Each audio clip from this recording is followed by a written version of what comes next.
Hello and welcome to another episode of Kaiju Curry House. This is episode 92, where we're going to delve into The Beast from 20,000 Fathoms, the Ray Harryhausen classic. I am joined tonight by co-host Paul, who has actually seen this film. Paul, how you doing tonight? I'm good. I don't know that you're surprised that I've seen this film.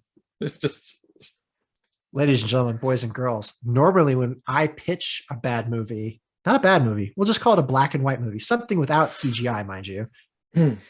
Paul doesn't always watch these films when we do the movie review. You could accuse him of looking on Wikipedia every once in a while. But that's hearsay. That's gossip. You know, we're not gonna belittle Paul like that. I own it. It's right here. Paul is flashing his copy of I have a copy. Fathoms. Not only has he seen this film, he owns this film because it's that good. But before we delve any further into this topic, we're going to start out this episode with everybody's favorite pun. What have Kaiju been up to? Paul, what have Kaiju been up to? Joe, I have been reading your book. Well, not your book. Sorry. Joe isn't published. You're not published yet.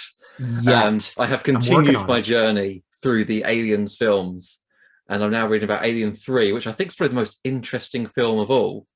It is, from a production standpoint. That movie underwent so much revision. Because, I mean, I've seen the film, and then years after seeing it, I realized there's then the director's cut of the film, which was like half an hour longer. Is better. Yes, so much better. But even before that, there was a whole other story that was completely different, but kind of the same. And it's just like I didn't know anything about this previous film. So apparently it was going to be set on a wooden planet, like a wooden asteroid. It's a small rock. And some monks from Earth came and colonized this planet and built it with wood. So Ripley would have still landed on a planet with no weapons. It still would have had the religious overtones, but it would have been wooden rather than all the metallic. So it's such a different look. And they had even started to build some of this set. Like this massive wooden library was constructed and then torn down because they changed their minds. They got, I think the studio just got a bit cold feet and said, actually, let's stick with the metal and, let's not go too astray. And interesting, there's going to be a scene. They still went astray, though. Well, they did. And I would prefer the monks to, murderers and rapists. I don't know why they had to go that dark, but that's something different. But there's going to be a scene on the lake, so you would have had the aliens swimming underwater in Alien 3 as well. So I thought it was fascinating finding out, and they had lots of obviously art in this picture book. So I got to see all the sketches that they had originally planned for the film. It was really cool. So yeah, I think I know all I had about Alien and Aliens, but Alien 3 was just like, oh, this is a lot of information I don't know. So yeah, very exciting to read that. I will repeatedly call out Aliens Earth War as perhaps one of my favorite bits of Alien storyline, which continues with Ripley, Newt, and Hicks. And I think that storyline was perfectly fine. And the reason that I immediately hated Alien 3 is because they killed Newt. Well, maybe they could do a sequel to Aliens, because they do that nowadays, don't they? They just say forget those other films. I think it was Neil Blomkamp that was actually going to direct a new Alien film, and it was going to completely ignore Resurrection and Alien 3 and just go right off the back of Aliens. Yeah, he should have. They were just going to retcon the whole thing, and there was production was more or less started. There was concept art, all that stuff, but I think it got pulled the plug. I think Disney might have had other plans or something like that. I think because Prometheus or Covenant or something, they decided actually let's go the prequel route rather than a sequel. Yeah, well, I mean, those Ridley Scott films were obviously amazing, right? Yes, sure. But we will not belittle them because Ridley Scott is an artist. Anywho. Yeah, and speaking of aliens, I've been playing an Aliens video game. So rather than the spooky Alien Isolation, which was just awesome and terrifying, I've been playing Aliens Fireteam, which is a 3-player squad shooter. So now there's hundreds of xenomorphs, and of course, they can't just have the xenomorphs. They've had to make some up. So there's ones with exploding heads. There's ones that spit at you. And it's just a load of fun. There's no like cutscenes. The story is all in text where you pick up some intel, have a chat with someone at the base, and they'll tell you the story.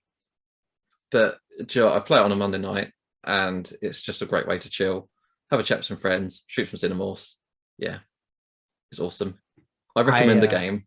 I played Aliens vs Predator for PS3. That was the last Alien game that I played, and that was just really enjoyable. I really liked how they integrated all three storylines. There was a Marine, a Predator, and an Alien storyline. They all intersect. They all cross each other's paths. They all end up alive, but on their own separate storylines at the end of the story. I thought it was cool. I still have that game. I thought it was fantastic fun. Yeah, I mean, most of the Alien games are at least good. There's not many bad ones. And Alien Isolation is terrifying. So if you want a true horror, go for that. But the rest are just shooters and just lots of fun. I've seen some clips from Alien Isolation. That looks like a nerve-wracking game, to be fair. Yeah, it is. And if you play it, I played it on the... It's like playing Doom or something. No, Doom wasn't scary. I played Alien Isolation on the PS4 with the camera. So you can have the camera on there, like on your TV stand or whatever, and it'll track your motion. So when in the game you're hiding from the Xenomorph, you can physically lift your head up or around, and it will do it in the game. So you're sneaking, you're actually physically moving to see where the alien is. And it also monitors sound. So if you make a noise, the alien will hear you and come for you. So you can't play the game if you've got kids around because the alien will just charge at you. Aliens don't like kids. No. Good to know. But it was a novel thing. It was fun. And one last thing, and I know you're probably going to say, what am I on about? I watched Jackass Forever, which you may say, come on, Paul. We don't swear. We don't. How does that have anything to do with kaiju? But it doesn't really. It does. The latest Jackass film.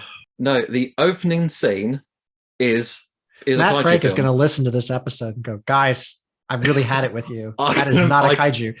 He got on us about the Power Rangers thing, Paul. We really are trying to break that ice. Well, we don't even have to say kaiju. It's there is a giant lizard attacking a city. Because, Jackass is all about stunts. So why not have a creature attacking the city, things blowing up, and people getting hurt in the stunts? Because that's all it is. So, like, the opening 5 minutes, Johnny Knoxville's the general ordering to attack this. I should say this, actually. Have you heard the expression, drain the lizard? Paul. You can imagine a giant lizard. Kids do not watch Jackass. Adults watch it. It's hilarious. Adults, don't let your kids listen to this part of the otherwise wholesome podcast that we have planned tonight. Oh, it was so funny. So funny. It probably wasn't. just think about a giant lizard. painted green. It's hilarious. I loved it. Me and my wife watched it together and we thought it was funny.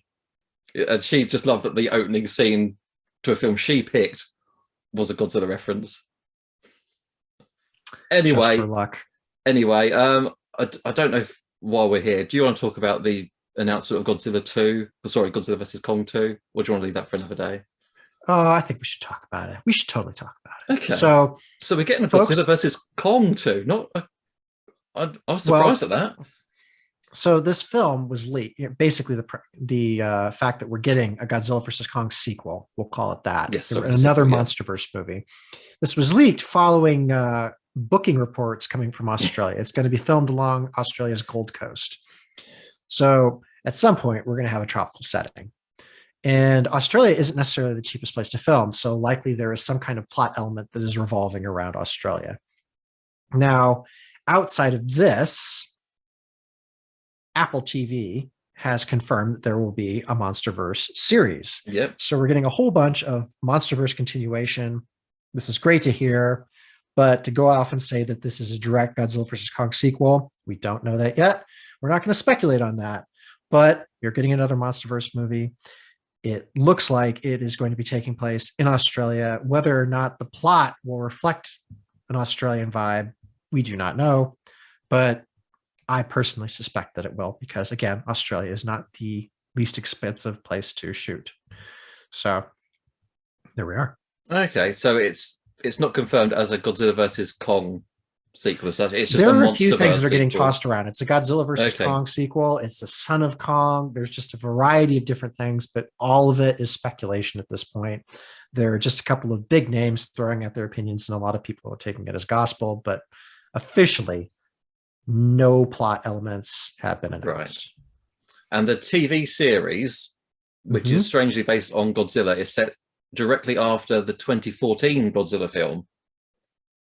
Now this I haven't been keeping up on. Okay, so yeah, so it's to take place straight after 2014 Godzilla, and it's following a family who are trying to uncover some long buried secrets, and basically they're linked somehow to the Monarch, to the secret organization that's been studying the Titans, which seems an odd one. Because when they said TV series, I was thinking, oh, it's gonna be Kong, it's gonna be Hollow Earth, but like, oh, they don't have that kind of budget to just throw around, mate. I'm sorry. Well, I mean, it could be like Terra Nova. I was thinking, just kind of like Terra Nova was so bad. Was it? I liked that, or I remember liking it. They made up so much stuff for that show. Oh, I don't care about that. My scientific accuracy senses was going off. It was quite bad. Okay. Well, anyways, for me, I don't care about the scientific accuracy, but never mind. Anyway, Joe, sorry, I've been waffling on now. Tell me, what have Kaiju been up to? Joe has been drooling over the new Defo Real Titanosaurus. If anybody wants to buy it for me, please do. It would be greatly appreciated. What else I've been up to? I've watched The Beast from 20,000 Fathoms recently. That was great. My partner Don and I are eyeing the Velocipaster. That looks like brilliant entertainment. Unfortunately, though, Amazon, you don't have it here in the UK. You have it in America. VPN. Yeah, I'm gonna have to dredge up the old VPN for this one. I was not impressed, Amazon. You need to get on that. Also, noticed on Disney Plus, there is a Beasts and Monsters section. We need to find out who was responsible for coming up with that and get them on the podcast, because we have some recommendations. You can do better than Luca. Luca was a great film, but we can do better. My kids did love Luca. Hell, I love Luca. Not a kaiju, to be fair. Matt, if you're listening, we'll acknowledge that. Luca is not a kaiju. But other things, other news. Tanis, which is a site in North Dakota, which has dinosaur significance, which we are dinosaur fans on this show. Finally, some of the images from this site have been released to the media outlets. This has been going since 2019. And why Tanis is so cool is it directly shows some of the things that happened immediately after the impact in Chicxulub, if I'm pronouncing that right, which is the asteroid that hit Earth 65 million years ago. So there's a considerable amount of iridium on this site. And then this general state that the fossils are in this site imply that this was the bad day that they got buried. So what do I mean by that? So the most dramatic image that's being shown in the media right now is a dinosaur leg. Now, this leg has skin and muscle attached to it. It has been fossilized. The toe pads, the little beads on the bottom of the toe pads, those are still there on this fossil. It is fairly pristine. So when you look at this fossil and you dredge into the papers about it, which have been available for a little bit, it's kind of a dark image when you're looking at that leg, because basically the blast, which took place in the Yucatan Peninsula, that's where the asteroid hit. The blast was so intense, the shockwave literally blew a dinosaur to pieces. And this leg has no evidence of predation, no special scarring or ripping around the edges, something like that. It was literally blown off whatever poor, unfortunate dinosaur was around that day. And nothing was around to eat it afterwards. It was likely cooked to a crisp. And that's why it was kind of like mummified to the state where nothing wanted to eat it, and it fossilized quickly. So that leg is perfectly preserved. Something that they have not released a picture of was a turtle that was impaled by a bit of wood, which shows you both of those creatures were going, or both of those things were going at considerable speed, or at least one was, to make that happen. And then another really fascinating find was a pterosaur egg. So pterosaurs are obviously the flying reptiles during the age of dinosaurs. Rodan, is a cinematic example of that. So this pterosaur egg, rather than being like a chicken egg, where it's hard, it had the texture that it was actually leathery, like a sea turtle egg. So, because of the substrate that it was found, there's now speculation that pterosaurs may have buried their eggs like sea turtles, not necessarily on a beach, but you get the general vibe. So that's an interesting thing to know. But the pterosaur embryo on the inside, its bones were so perfectly preserved because, again, nothing's eating it, instantaneous burial, more or less. The bones were so perfectly preserved that they were scanned layer by layer. And then scientists were able to use those files that they scanned to create a 3D print of that pterosaur. So Tanis, which is an apt nickname because it's a lost city, not implying that dinosaurs built a city, but this was certainly a bad day for them and they lost a lot on that day. It's a fantastic site and it gives a rare snapshot into prehistory. But as of today, the 7th of April, some of the images are being released to the media. And I think it's just absolutely fabulous that we're getting to see these images. One of the things that's also going to be coming out, David Attenborough has been involved for this for about 3 years now. So there's going to be a special or something of the like where it goes into more depth about this. But I just want to call out the paleontologist on site that dug up a lot of these fossils, that's done a lot of the research.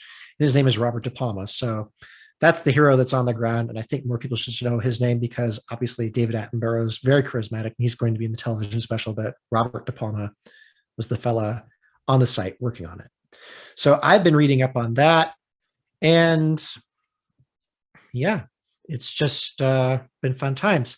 Paul, you'll be delighted to know that our little boy has been watching Tremors. He has gotten through 3 of those films in very rapid succession. And he didn't write a letter or write it in, but he does have some questions. So shall we go to Kaiju Letters? Let's go. Yeah. So first of all, Paul, Charlie wants to know, do you think it was appropriate for them to call them ass blasters? I despise that name. I'm not going to lie. I think that was the low point of Tremors. It's like, oh, a child named them. What I'm just really glad that Charlie didn't ask me any further questions about that name. I mean, not like it Miguel died either. Miguel, poor Miguel. We liked Miguel. We did like Charlie, Miguel, yeah. He was not a fan. He was not a fan of that death. He liked the Shriekers, though. He thought that was pretty neat. He did. It was funny. He actually preempted one of the characters' lines. He was just, "You mean a graboid turns into that little thing?" And then the character said, he's like, "That's what I just said." So it was a pretty wholesome moment. It was good fun to watch him discover those movies for the first time. So yeah. In other kaiju questions, we have been asked. Yep. Okay. Another versus question. Do we really want to get into this? I don't know. I mean, you can read it out. Okay. Who would win in a fight? Draco from Dragonheart or the big male from Reign of Fire? I'm going to say Reign of Fire just because I think it looks more badass, but I mean... It's considerably larger than Draco, too. Let's go with that, then. However, Draco's more maneuverable, and he's more intelligent. He could use tools. Okay. I like Draco. I'm going to give it to good old Sean Connery and say Draco. Just to disagree with you, just because I'm like that. Yeah, go with that. And in our final question, and I have a feeling that, again, I've thrown out Matt's name a few times in this episode, but we have another write-in, and I think that this is more to annoy Matt than anything. Is Paul Bunyan a kaiju? And if he isn't, is Babe the Blue Ox? No comment. I mean, I'm sorry, Matt. But this is funny, and the public has a right to discuss these important topics. I mean, I'm beyond the point of caring what's actually a kaiju, what isn't. It's No, like Paul. I know what I like. Okay, I know I like monster films. I don't care if it's classed as a kaiju or not. It's a monster. Paul Bunyan a monster? Is that what is? Are we classed to make? We put it there? All right, ladies and gentlemen, you're hearing it from Joe. Paul Bunyan himself is not a kaiju. He was born to regular human parents. That is what the myth says. However, the myth says it's true. I'm from the States. I can say these things. But I will, however, argue that there is a case for Babe, the Great Blue Ox, because he is non-human. He doesn't necessarily work to the advantage of a city.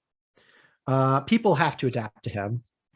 He has odd characteristics, i.e., he is a giant blue sentient ox. That's pretty strange. Yeah, it's pretty strange. He's a large creature. Yep. And then, yeah, he is monstrous in a sense, like, ox can be ornery. I will say a case can be made. We take a very liberal and open approach on this podcast. We are very liberal, aren't we? Yeah, we are. And we will say that the case can be made for Babe, but the jury is still out. You should totally write us in and let us know so that we can annoy Matt the next time he comes on the podcast and say that the people have spoken. Anyways, we will take our first break now. And when we come back, we are going to talk about The Beast from 20,000 Fathoms, Ray Harryhausen's 1953 classic, and a joy of a film to watch. Hello and welcome back to episode 92 of Kaiju Curry House. It's myself, Smokey Joe, talking The Beast from 20,000 Fathoms. As Joe mentioned just before the break, this is a 1953 black and white movie, the first, I believe, where Ray Harryhausen did the special effects. It's a classic, isn't it, Joe? It's a classic. It is a classic, and it went on to inspire a whole genre of radioactive creatures. That's it. Watching it today, if someone was to come in and say, I want to watch a monster film, I don't know if I could say watch this, because it seems so cliche now, because everything is copied from this film. So it's like, oh, I have massive respect for this film, but today's audience, I don't know how they'll feel about it. They go, oh, it's it's the OG. I mean, to be fair. So Laurie, who directed this film, he made this film, and while it didn't directly inspire Godzilla, it certainly had its place in making Godzilla happen. Laurie then later saw Godzilla and made Gorgo. So at least two films borrowed from the Redosaurus masterpiece that is Beast from 20,000 Fathoms, and the radioactive monster trope that came after it. It was just like a slew of pictures after this, because it worked. It did. And while this isn't the first film that Ray did the special effects for, it is one of the first ones where he is prominently credited as doing the special effects. Because he did do Mighty Joe Young, a few other little bits and bobs before then. Okay, so this was like his promotion, or his the moment that he was known for special effects. So this film is actually a really lovely story when you think about it. So the loose concept is based on the Ray Bradbury story, The Foghorn. If you haven't read the short story, The Foghorn, it's really cool. It's essentially about two guys in a lighthouse. They're running the foghorn because it's a foggy night, and that's what you do at a lighthouse. That's your job. But the foghorn resembles a call of an ancient creature, and this creature rises up from the deep looking for a mate and is somewhat disgruntled to find that this foghorn, that's not a mate. This is not what it was looking for. The story goes on. I won't spoil it for you, but the Beast from 20,000 Fathoms was inspired by this story, and indeed there is a lighthouse scene in the Beast from 20,000 Fathoms. Yeah. Now, Ray was asked to do the special, or not Ray. Yeah, Ray Harryhausen. There are two Rays in this story. Ray Harryhausen was asked to do the special effects for this film, and when he was looking at it, he was just like, hold the phone. So he called up his friend Ray Bradbury. Ray Bradbury and Ray Harryhausen were actually childhood friends, which is really wonderful. And anyway, because they're both pillars of science fiction, really. But Ray called up other Ray and said, hey, you should check this out. And they kind of pieced together between themselves that, Ray Bradbury was just like, oh, it kind of resembles what I did. And then Warner Brothers was just like, oh, sorry about that. We loved your story. And then, I kind of wanted to make a film. Would you mind doing the treatment for us? Would you write the script? So Ray Bradbury came up with a lot of what was happening in this film. And his friend, Ray Harryhausen, did the special effects for it. So these two guys that grew up loving dinosaurs, science fiction, all that good stuff, they ended up making this movie together. And you can see a lot, like once you know that story and you watch the film, there's just a lot of love and a lot of passion. And it's just a really fun story that revolves around this film.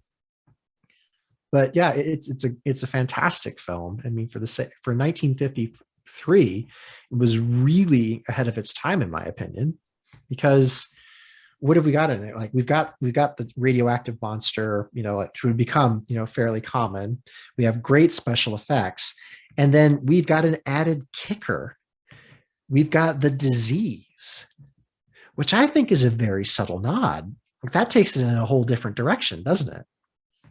I think pretty much everything about this film is cleverly done, as you say, because it's an atomic bomb, isn't it? That's I think it melts the ice caps, doesn't it? I think that's been encased. It's like so they're doing an atomic weapons test in it seems like Alaska, to be fair. So like okay, near the Antarctic Circle, we set off an atomic weapon. Whatever creature is released from its too poor state. A couple of scientists are in the wrong place at the wrong time. One of the scientists dies. The other one sees the thing. Everybody thinks he's crazy. He winds up in New York. Everybody still thinks he's crazy, but he is adamant he's seen this thing. But then it attacks a boat, doesn't it? So he's lying in bed, seeing all these newspaper clippings saying like, "See, I told you, I told you." The news, and they're like, "Oh, he's crazy as well."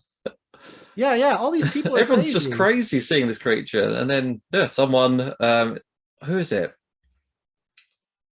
Someone takes a punt on this guy's Someone's story. like, actually, it's a paleontological assistant, and she's just like, "Hey, I attended one of your lectures. I know you're not an idiot." They also kind of seem to kind of romantically enjoy each other's company as well. But she's a paleontology department assistant, and she's just like, "Look, I'm going to give you a bunch of pictures to rifle through. When you find the prehistoric creature that you saw or something close to, let me know." If the other guy picks out that same image out of like a host of other pictures, 2 corroborative eyewitnesses, that's not too bad. We can make a legitimate, search for this thing happen. So Bob's your uncle. Obviously, it's the same creature. They both pull out the same picture and they go looking for it. A kindly paleontologist, absolutely lovely guy, believes their story, makes it happen, gets eaten. Anyways, the creature is still headed towards New York, where it comes ashore. Basically, we have the Godzilla 1998 plot minus the hatchlings. But what's really cool is when they wound this creature, its blood contains a virus which infects people. And they're just like, oh dear, we really need to kill this thing, because if it keeps spreading this disease, that's a bad thing. This is quite topical considering the pandemic has it's still lingering with some of us, but it's still about anyway. But it's great that it's not just a case of, we need to kill this creature. We got to kill it. We've got to kill it carefully. It's not just a monster. Yeah, we can't just blow it up, because then the blood will go everywhere and that will spread the disease. God knows how far in the wind and stuff. But wow, they really thought about this. It's quite deep for a giant monster film. You think, this is actually quite clever. So it's a smart first film, isn't it? Yeah. So you can kind of see some workings of Godzilla in this. So you've got the creature that's freed by an atomic explosion. Yeah. And then whereas Godzilla was radioactive, which is its own absolutely terrible thing, arguably worse than the natural born virus. You have the virus, which the beast spreads.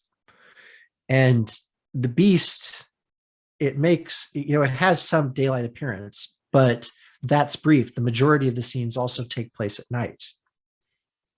And it also has a very iconic death at Coney Island amidst the roller coaster, which is on fire, which is a very charismatic end, I must say, especially when the Warner Brothers logo comes up over, like the now dead creature. That's kind of like where it starts to roll credits. But the whole film from start to finish doesn't really have any slow spaces.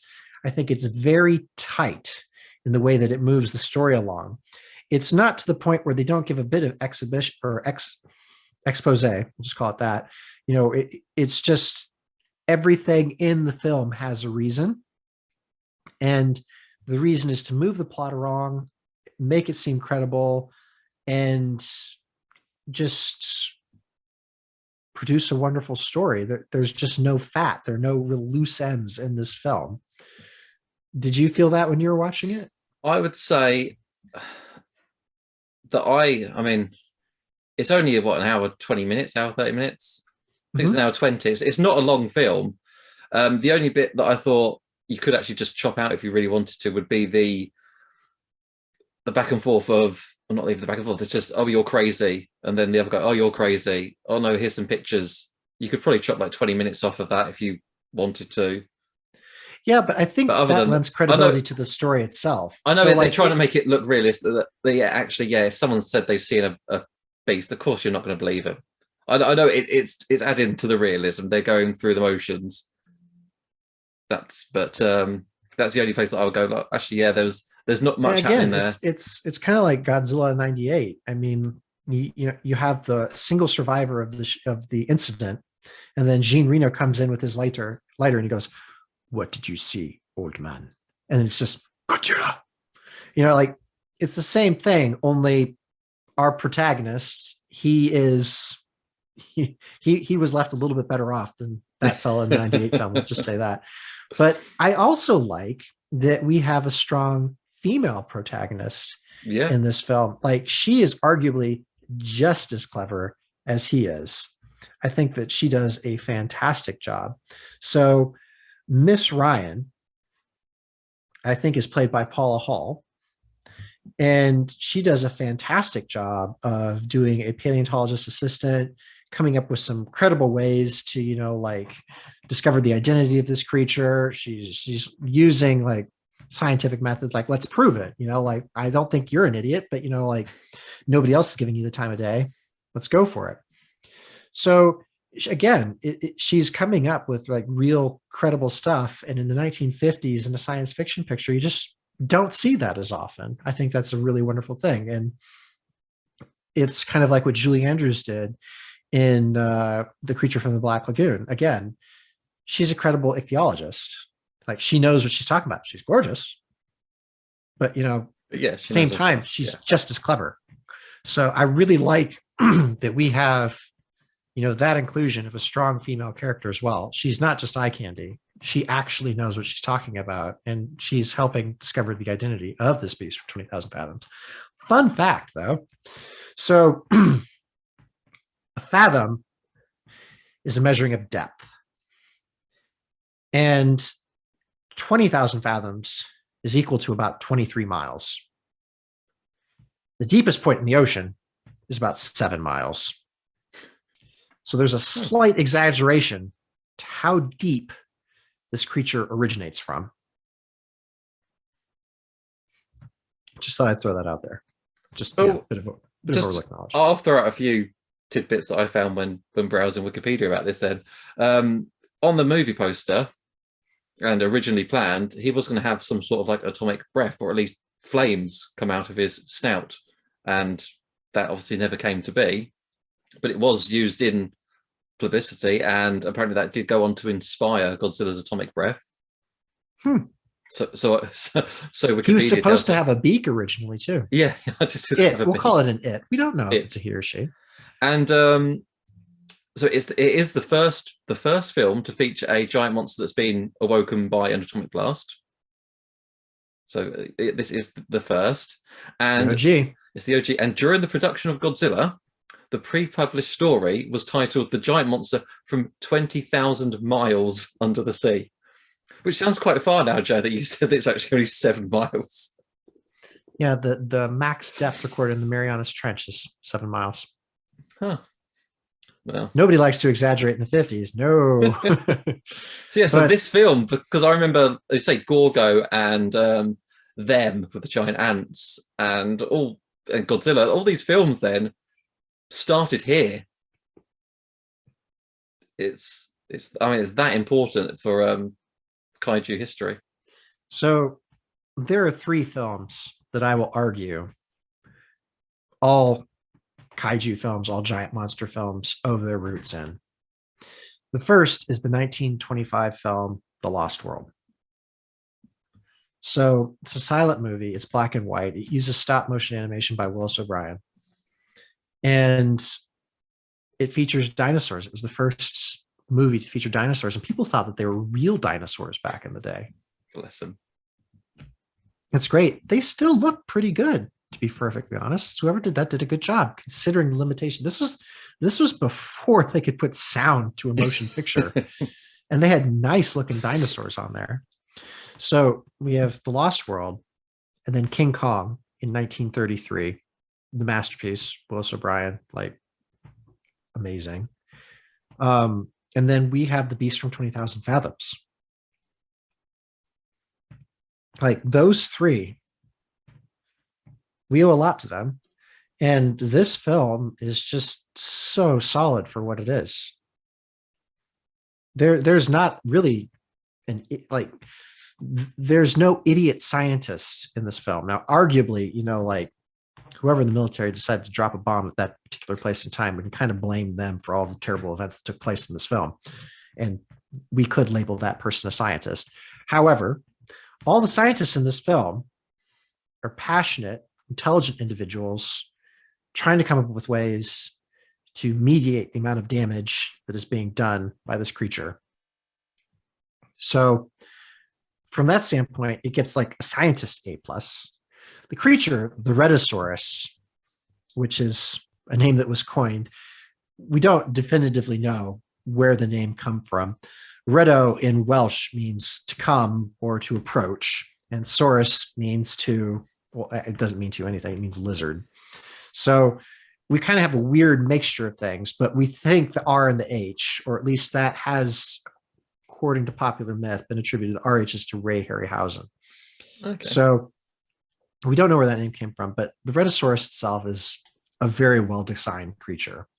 So it has a lot of elements. You can tell that it's just kind of a traditional, like, wingless dragon, really. I mean, if you put wings, like bat wings, on the back of the Rhedosaurus, it would just be like a really lovely dragon.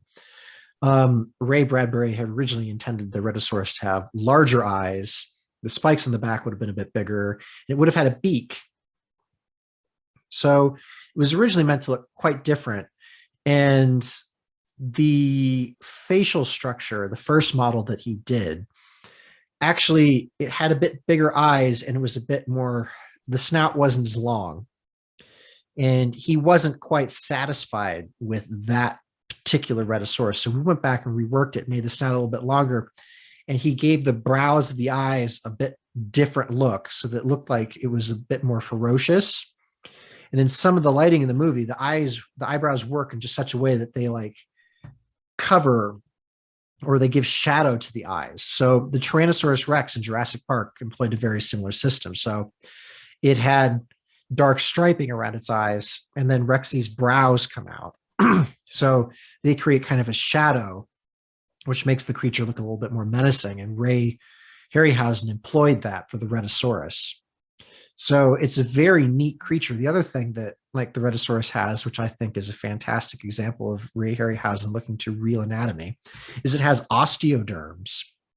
So if you've seen the back of a crocodile or an alligator, those little pebbly bumps, those are bits of bone underneath the skin. So some archosaurs had these, crocodiles and alligators and caimans and gargoyles being, the like that still have them today. But this is like armor plating.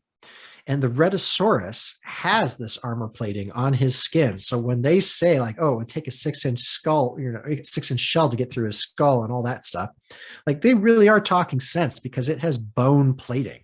Like this is a tough hombre, really, the Rhedosaurus. And the fact that it has it on its belly as well means that he's protected top and bottom. There's no getting around it. I also love the spikes. They're very stylized. Um, Something that's been employed by paleo artists for who knows how long is just adding spikes or ridges spikes along the back. You see them in Godzilla. The Giganotosaurus in the newest Jurassic World movie has them. They give that flair, and I think it's really fantastic. The tail has a few big spikes toward the tail end just to give it that extra flourish. And he's a great character, the Rhedosaurus. Sorry, again, the Rhedosaurus, it in and of itself is a great character because it has such a large repertoire of sounds and emotive mannerisms. So at one point, the National Guard or the local militia, local military, they've set up like an electric perimeter around where this creature's being corralled. And the Rhedosaurus comes up and touches the wire, and you can see it like shake its paw, and it makes like a plaintive sound. It sounds like a sound that was taken from like a neighing horse that was trying to get free of its reins. But you just see like, I am not impressed with this small wire. Like, what is this thing? I'm the one that's large and in charge. Ow, my hand hurts. What is this? And then it storms off into the night. That was really great. And then as it's like, it's been shot and it's burning to death in the roller coaster in Coney Island, like that was a fantastic scene to like show it, like again, being very emotive. And what Ray Harryhausen did is he gave this creature personality. It's such a fantastic film for that. We have one creature, one by Ray Harryhausen, and he puts everything into it. It's just so spectacular to see. I can't recommend The Beast from 20,000 Fathoms enough. So, you really can't, can you, Joe? You love this film. No, I really can't. It is a fantastic film. And it's a fantastic film that is easy to obtain. So Joe's got the lowdown on this film right now. So you can rent this off of Amazon. If you're in the UK like us, it costs £2.50 to rent. And if you're on Prime and you want like the digital version, it's $6.99 to buy. So we'll call it £7. You can get a DVD for as low as £7.17. You can get the Blu-ray for $17.49. And just to throw this out there, HMV actually has a special collector's edition. So if that's up your alley and you haven't purchased it yet, the HMV one comes with the DVD, the Blu-ray, a little booklet. I mean, like it's a little bit more than chapters, but it gives you like a few things. And it also comes with Beast from 20,000 Fathoms postcards as well. And the DVD in of itself, like the actual discs and the Blu-ray, they have the logo in the font that's used on the poster. And then on the Blu-ray, it's got a really nice like picture of the Rhedosaurus as well. It's a blue color, and then the Rhedosaurus and the logo are in white. And it's just really neat to see, like a publisher going that extra mile to make sure that a special edition looks crisp and great. But it is a readily available film. It's one of those perks of discussing a classic on this podcast. You can see it. It is easy to find. And what's even better is now there is some merch finally coming out about it. But before we talk about that, we're going to take another break because I need to take a breath. Hello, and welcome back to episode 92 of Kaiju Curry House. We're talking Beast from 20,000 Fathoms, the Rhedosaurus. I've been waffling on, and Paul has been patiently listening. He told me a lot about aliens early on in this podcast, so I'm getting him back now by talking Rhedosaurus. So I mentioned in the last segment before we took our break, there's been some merch developments for the Rhedosaurus. So there are always a few model kits kind of like floating around about it. However, Star Ace / X Plus have really gifted us with some fantastic merch for the Rhedosaurus. It is the best so far, arguably the best that there will ever be. So you need to pay attention to it. If you love this movie, you need to get it now while stuff's in stock. So Star Ace has been releasing the Ray Harryhausen models. They've done a few now: Talos, the Cyclops, the Rhedosaurus itself. They're starting to take orders at the current time of this podcast for a Pegasus. They've got a life-size Bubo, which we suggested to them on this podcast, and they took us up on. So you definitely need to buy that to give us some cred. Anyways, I'm going to talk to you about the Rhedosaurus models that they have put out. So what I've done is I've taken some videos of my model. I went with the deluxe black and white version. So Star Ace came out with some 30 centimeter versions of the Rhedosaurus. There are a few different ones. So there's a color version and there's a black and white version, and then there's a deluxe version of each of those options. So 4 choices in total on that. Now, what do you get with a deluxe version? So the deluxe version comes with a little base. So in the film, the Rhedosaurus steps on a car. So what you get when you get the Rhedosaurus deluxe version is you get like a little base for him. He doesn't need it to stand up. I will say that now. It's really awesome the way that the sculpt works. So he's kind of rearing up on his hind legs. His tail bounces out his front half. He kind of sits on his tail, as in like kind of a tripod arrangement as far as the model is arranged. But the car that he is stepping on has some rubble around it, and the car is squashed underneath one of his paws, which is a great homage to the film. And then it has the Ray Harryhausen logo that Michael Tharm, who is a friend of our podcast and our group, designed, which is really cool. And as I got the black and white version, because I'm a stickler for detail, he wasn't colored in the film. I wanted mine to be black and white because that is how I envisioned the creature. It's really fantastic. So he is rearing up, paws in the air. If you got the deluxe version, one of them is resting on a smashed car. It's smashed under his weight. He is snarling, mouth open, fangs bared, the tongue is coming up, and it's great. The spiky ridges along his head, neck, and back, they're fantastic. The tail is segmented. So the model comes in 3 pieces if you got a deluxe, 2 if you got a standard. The 2 pieces of the Rhedosaurus are basically the Rhedosaurus and then his tail.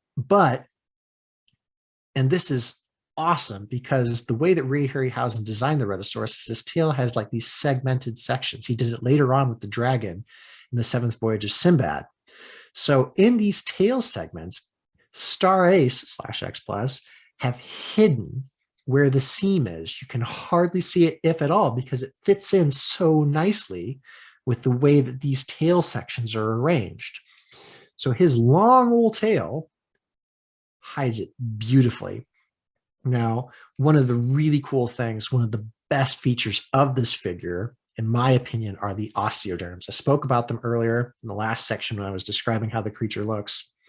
Now, this old beast has osteoderms. And again, if you've ever seen the back of a crocodile or an alligator, you're going to look at the belly of this beast figure and go, I'll be darned, that's where Ray got it. And they look gorgeous. The wrinkles, the folds, dry brushing, it's brilliant. Even his little ears on the end of his skull, I mean, like, they captured every essence of it. The pupils are great. It's just a great figure. So I got the black and white. The one that's colored is greenish, kind of an olive green with yellow and red highlights. It mimics the poster art of the Beast from 20,000 Fathoms. There are a couple of posters flying around, but the colored green one with red and orange highlights, that's the one that they went with. So those are the larger models. What they've also gifted us with is a Defo Reel figure. So there's a standard Defo Reel, and then there is the deluxe Defo Reel, if you want to call it that. So the deluxe version, it comes and the Rhedosaurus is roaring. So mouth open. He spends most of the picture with his mouth open, so you want to get that one, to be fair. It'll cost you a little bit more, but it's worth it. The other version is just simply him with his mouth closed, and he does not look very impressed with you. He's just kind of like staring like your cat does. If you have a cat, it's just like, large human, why have you trapped me here? Like, that's really what it looks like. And there are colored and black and white versions of that figure as well. Now, additionally, to make this even better, say you can't splurge out on that. So this Rhedosaurus here It was a passion figure for me. I got it at the time of release. It cost me roughly 300 quid to get it into the United Kingdom, which is hurtful. I got mine from Awesome Collectors, so I was able to pay it in installments, which was great, but the customs charge hit me. So, I also went deluxe. So that's as expensive as it's really going to get, folks. However, if you don't want to shell out that much and you're cleverer than I am, you can get the model kit. Now, the model kit, it depends which retailer you're going to, but I have seen it as low as $90.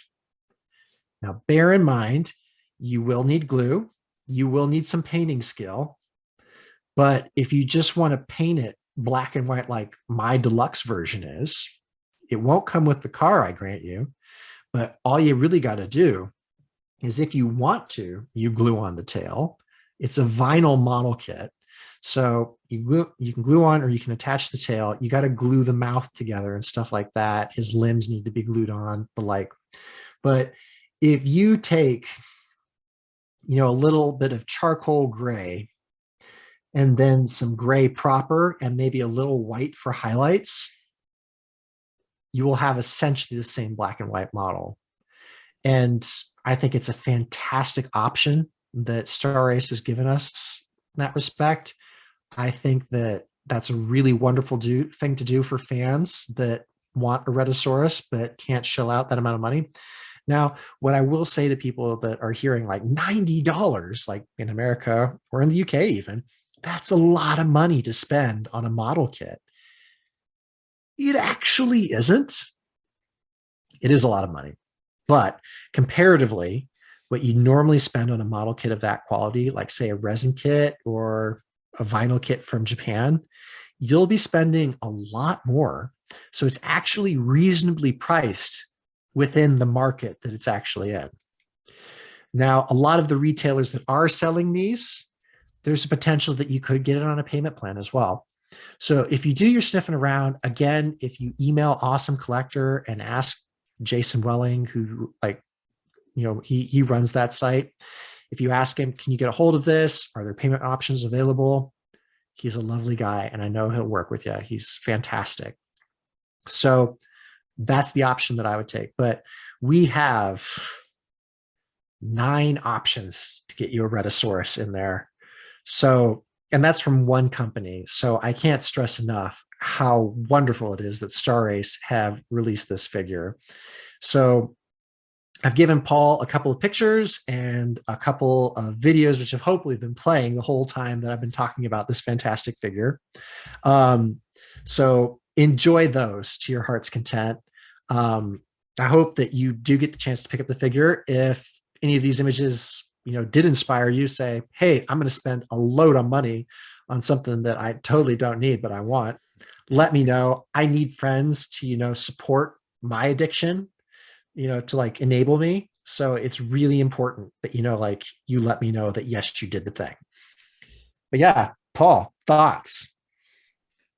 The model looks amazing. It really does. And I'm so glad you went black and white, because a color, no, you watched the film in black and white. Why do you want a color version? It's funny. So at one point, someone did decide to colorize the Beast from 20,000 Fathoms. And I'm pretty sure that at some point Ray saw that and was like, you kidding me? Because it's not widely known and it's not widely shown. But the people who did colorize it gave him kind of like a peanut butter brown. Like that's what color they gave the Beast. And I mean, like, even myself, like, I don't like colorized stuff, but I'm just thinking, like, really? You made it brown? Just like peanut butter? Really? Now, I suppose, however, that it's worth saying that the Beast was used later on in a Ray Harryhausen film. Gosh, what is it? Trying to think of it now. He was used in another film. But you know what, Joe? While you're thinking of that, this film was made on a budget of $200,000 and made a box office of $5 million. So this film made so much money. I think that's another reason why it kickstarted the whole Atomic Monster thing, because there's a lot of money to be made. Yeah. Thought that film yet? I'm actually trying to look it up because No, it's there okay. is On the there's a DVD, young I'm well, going to tell you about the DVD okay. because on the back it's got a quote. And you know the quotes are normally like must see Mhm. film, 10 out of 10. This is one of the worst quotes, I think. I don't know why they chose this, but it's the quote to make you watch this film is exciting special effects by Ray Harryhausen, a lively climax in an amusement park. I mean, that, that does not make me want to see the film. If that's the best they've got. So I just wanted to say that before the end of the episode. Oh Lord. Right. So well, actually, I guess you could say that the Rhedosaurus is actually seen in the Seventh Voyage of Sinbad because Ray Harryhausen cannibalized parts of that model for the Seventh Voyage of Sinbad. Uh, So the Ray Harryhausen, so this is another funny anecdote. So the Rhedosaurus had a puppet for close-up scenes, and it's seen basically through windows. One was in the boat where it subsequently destroyed, and the other's in a lighthouse, which it subsequently destroyed. Ray Harryhausen hated that damn puppet. He did not like it at all. It's only used for 2 scenes in that movie, but he let everybody know that he was just not impressed. So the film that I was thinking of is called Planet of the Dinosaurs. So the Rhedosaurus is used out and out. It is dispatched by the Tyrannosaurus Rex in that film, and the person who's directing it did say that that would have been a young Rhedosaurus. He just wanted to give like it that standout because it had been an inspiration to him. So it was included in the film because he loved the Beast from 20,000 Fathoms so much, but the version T-Rex takes out is a adolescent to young version because an adult version would have been big enough to eat the T-Rex proper. So Rhedosaurus has gotten around a little bit. They're like the dragon in Sinbad, in Seven Voyages of Sinbad, is essentially the Rhedosaurus. And I know that because I went to the Ray Harryhausen exhibition in Edinburgh and I got to see what little bit is left of our fella. He is pretty much a head now. It's funny because the dragon is in a similar state. So the dragon and the Rhedosaurus both ended up as just heads that were left. Um, and they're a little bit unnerving to look at, honestly. They have like these bug eyes and then they have like these red gums with white teeth. So yeah, they are still in existence. I was lucky enough to get to see them, and this will just it's one of my favorite films, and I think it's a classic. It's one of those films that's up there with me with the original Godzilla, Creature from the Black Lagoon, King Kong, and Beast from 20,000 Fathoms. That they're just quintessential sci-fi movies for me. They're just exciting, they're fun, and they also give you a little bit to think about at the same time. well, okay. Joe, you have gushed about this film. I think it's Yeah, I time. hijacked this one, I folks. I'm think it's time sorry. we come to an end. Joe, I do. I've I'm just been just sat. breathing now, I've just taking been a sat breath. here reading my DVD while you're on. And I just want to read it out, and I'm pretty sure they've made some mistakes here, but you can correct me. The Beast from 20,000 Fathoms is a film of firsts. It spawned a new era of atomic age creature features. Yep. It was the first screen adaptation of a work by fantasy fiction titan Ray Bradbury. That's I'm true. assuming that's true. That is true. It marked the first time Ray Harryhausen had total control over special effects. It's true. And this is the bit. He came up with a fantastic creature constructed at full scale, all 50 tons of it. So he made a life-size model of this. I thought that seemed a bit wrong. It considers constructed at full scale, and thought, what? I'm tempted to phone up John Walsh to find out who at the Ray Harryhausen Foundation came up with that one to let them say who okay, but approved this? that's not true. That's not true. I like it. It's got take a classic ride, unleash the beast. But yeah, that Unleash the Beast. We've got it, folks. That is the episode title now. The one where we unleash the beast. Yes. I love it. Paul, recommendations. Right. Well, for those who do not know, Alien Day well, Aliens Day will soon be upon us. It's the 26th of April. So in the American date format, 426, because they landed on LV 426. So nice. That's where that comes from. That's where that comes from. So please go and enjoy Aliens on, or at least around, the 26th of April. Joe, if nothing else. If nothing else, I am obviously going to recommend The Beast from 20,000 Fathoms.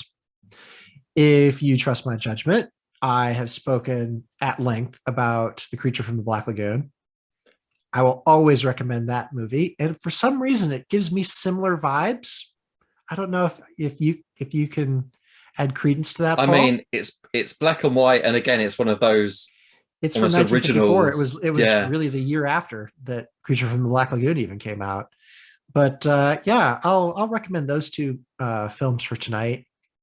But I'm also going to say, folks, anyone who loves our podcast, we now have a web shop where you can buy our merch. So we've got jackets, we've got hoodies, we've got backpacks, we've got a plushie. Come on, folks, throw us a bone. Buy our merch, send us pictures. We love it. You're so wholesome, and so are we. Anyways, I will end this episode where I've waffled on and tortured poor Paul. You don't have to pretend, Paul. Come on now. No, but tears are real. I'm sorry, Paul. Anyways, thank you so much for joining us tonight, folks. And as always, keep it kaiju.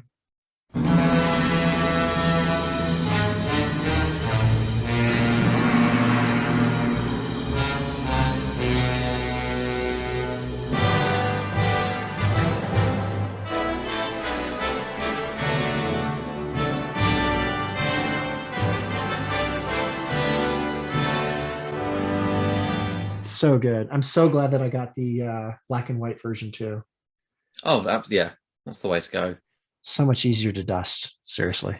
Like the dust, you can't tell. You can't tell. No. Who's gonna know?